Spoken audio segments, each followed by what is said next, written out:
Okej. Kia, procesi sotëm? Tani, një gjë duhet pranuar që procesi ishte jo thjesht i monitoruar, por ishte i mbikëqyrur.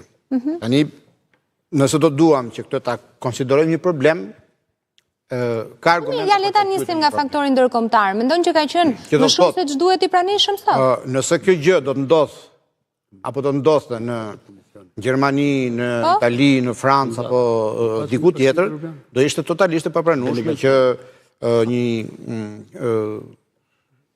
numër i caktuar diplomatësh të huaj marrin pjesë në mbledhjen e drejtuesve të një institucioni në shtetin ku kryejnë shërbimin.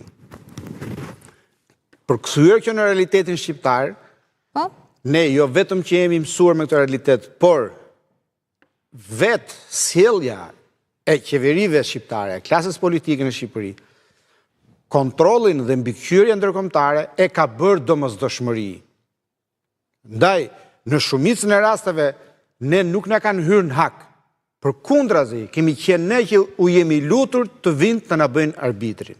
Çfarë ndodh me klasën tonë politike? Sa herë ka zgjedhje, përplasin kokën ambasadë amerikane, tu zgjidh kodin, të zgjidh mosmarrveshjet për plasjet. Ja ta shohim pak. Departamenti i Shtetit të ndërhyj. Pikërisht. Kia, se jemi fiks tek mbikëqyrja.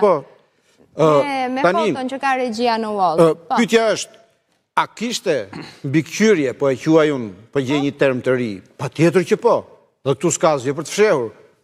Ambasadorët ishin ulur aty si ke juria e X Factor, që janë këto programet me talent show, dhe po ndiqnin të gjithë procesin nga fillimi deri në fund. Po, ata kanë shprehur në mënyrë shumë diplomatike, pa thënë që ky është emri, por duke e rekomanduar këtë emrin në një farë mënyrë si kjo foto që keni nxjerrë ju.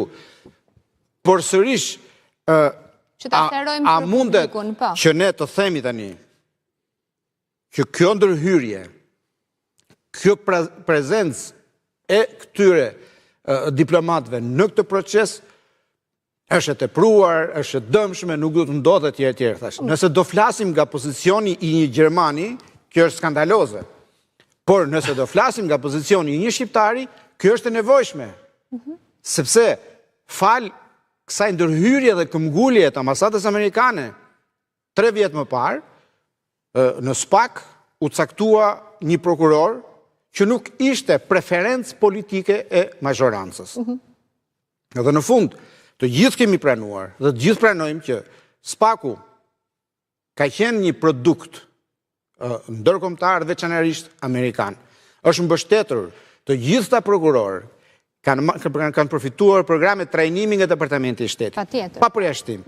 Kanë kaluar të gjithë në filtrin profesional e mëtej nga këto shërbime partnere. Dhe vazhdon ta ketë mbështetjen amerikane dhe europiane. Dhe sa mirë që e ka, sepse po të mos... Është një lajm i mirë thua që kanë qenë atje dhe janë një mbikëqyrje. Po të mos e kishte SPAK-ut, do të ishin shpuar gomat me kohë, edhe nga ata që e deklarojnë publikisht mlefin, edhe nga ata që të urojnë ditën dhe me zi shpresin natën. Për këtë arsye them që kjo lloj prezence ndërkombëtare është absolutisht e domosdoshme.